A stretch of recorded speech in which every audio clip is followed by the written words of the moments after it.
Toujours plus d'actu sur BX1+. Voilà, on va revenir pendant quelques minutes sur l'affaire du trou à l'occasion des 25 ans de la fameuse marche blanche dont on vous parlait tout à l'heure. L'impact de l'affaire du trou, notamment son impact sur le fonctionnement de la justice. C'est ce dont on va parler maintenant avec Pierre Chaumet. Il est l'invité d'Arnaud Bruckner. Pierre Chaumet, bonjour. Bonjour. Donc vous êtes avocat pénaliste. Il y a 25 ans, jour pour jour, c'était la marche blanche à Bruxelles. On s'en rappelle, c'était l'un des climax de l'affaire du trou. L'occasion de revenir avec vous donc sur cette affaire et surtout les répercussions qu'elle a pu avoir sur le milieu de la justice. Donc on le sait, il y a eu plusieurs grandes réformes suite à l'affaire du trou. Qu'est-ce qui a finalement changé dans le monde de la justice après cette affaire ? Alors, il y a des choses qui ont changé de manière spectaculaire juste après le drame de l'affaire du trou, c'est-à-dire peut-être une plus grande écoute des victimes de la part du monde judiciaire. On a l'impression que des magistrats sont descendus de leur tour d'ivoire et se sont intéressés au sort des victimes. On a eu la réforme qui reste un outil permanent pour la justice pénale qu'on appelle la réforme Franchimont, qui permet des droits d'accès au dossier, des droits de demande de devoirs complémentaires, des confrontations, des recherches ADN, tout ce qu'on peut imaginer dans une enquête criminelle. Tout ça, ce sont des avancées énormes. Avant, le juge d'instruction était un personnage qui travaillait sans filet et sans contrôle pratiquement.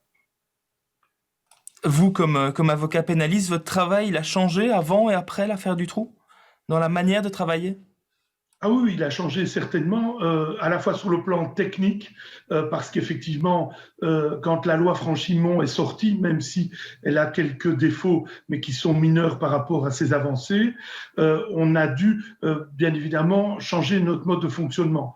On ne peut plus se permettre de laisser une enquête mal tournée, et puis après de dire « Ah, vous n'avez pas fait votre boulot », puisque le juge va vous reprocher maintenant de ne pas avoir fait les demandes par des requêtes en disant « Oui, vous dites que le témoin n'a jamais été entendu, mais vous avez l'obligation de demander son audition si elle vous paraît utile. » Donc, on a dû faire un travail beaucoup plus proactif, qui fait plus penser à la justice anglo-saxonne, qui est une justice plus équilibrée que notre justice qu'on appelle en termes juridiques inquisitoriale en Belgique, c'est-à-dire le magistrat qui travaille quasiment tout seul. Alors un des autres changements, c'est évidemment la création du tribunal d'application des peines. Le but à l'époque, c'est d'éviter, c'est ça, que la décision d'une libération conditionnelle revienne dans les mains du ministre de la Justice, vu que c'était le cas auparavant ? Oui, donc je me souviens qu'à l'époque, certains de vos confrères m'avaient demandé d'analyser de manière purement théorique la libération de Marc Dutroux avant les derniers actes criminels qu'il a commis.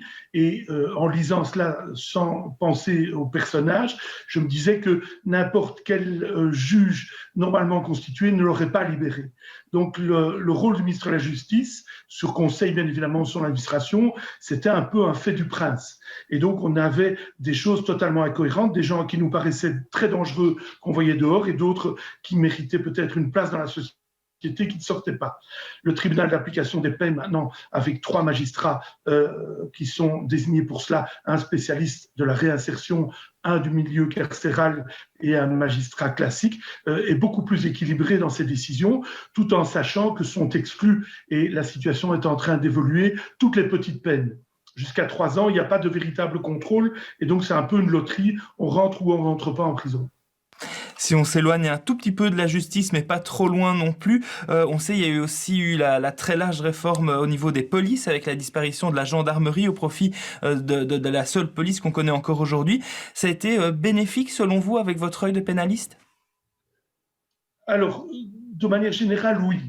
Parce qu'effectivement, vous aviez, et le terme n'était pas galvaudé, une forme de guerre des polices et on retenait des informations du côté de la police judiciaire dans certains cas, du côté de la BSR qui était la section de recherche de la gendarmerie. Et donc c'était très dangereux et je dirais la découverte tardive de Julie et Mélissa en est un exemple marquant.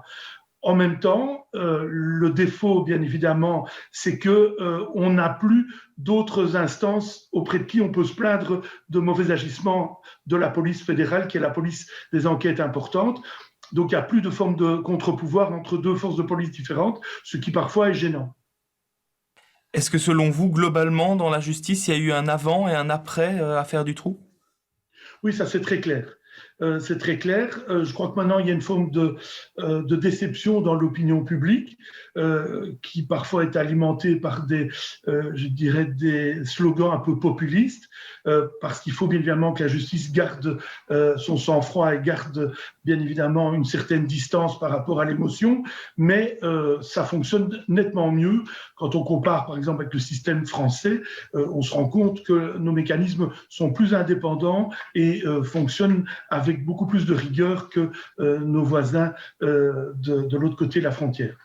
Imaginons un instant qu'il n'y aurait pas eu l'affaire du trou. Est-ce que selon vous, on serait encore dans cette justice d'avant ou est-ce qu'elle se serait quand même réformée, peut-être à l'aide d'autres grandes affaires qui auraient vu le jour? Est-ce qu'on serait encore dans cette justice d'avant ou est-ce qu'on serait dans cette justice qu'on connaît aujourd'hui d'une manière ou d'une autre?